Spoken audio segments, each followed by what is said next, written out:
So you're going to meet with your attorney. You've found an attorney. You've done your due diligence. You've gathered your documents. You've spoken to the attorney on the phone. You felt comfortable, and you're actually going to go meet the person.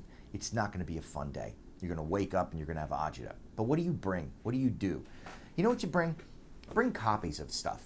Bring copies. Save yourself a couple dollars right away off the bat. Bring a list of questions.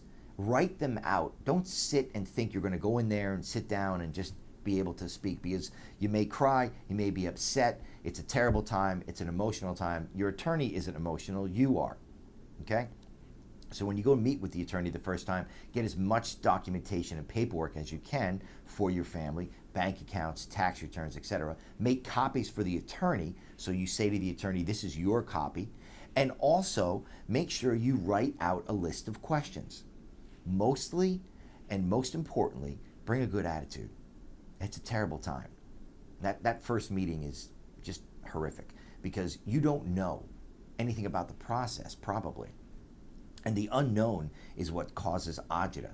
And a lot of times, I say to clients sometimes when they ask me why, I say, are you a 5-year-old or something? Because you're asking me why everything. I can't explain the backstory and the history of the divorce process, the legislatures, why they have enacted certain laws and certain things. You just have to know. After 20 years of working, you get to know what the process and what the laws are. It's important that you have an experienced attorney.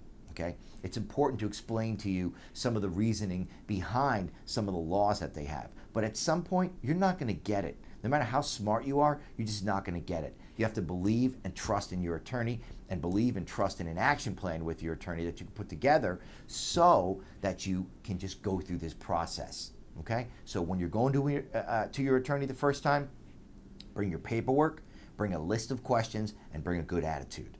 I'm an attorney who has a lot of experience. I'm an attorney who can work with you, put together an action plan. Please feel free to contact me if you have any questions.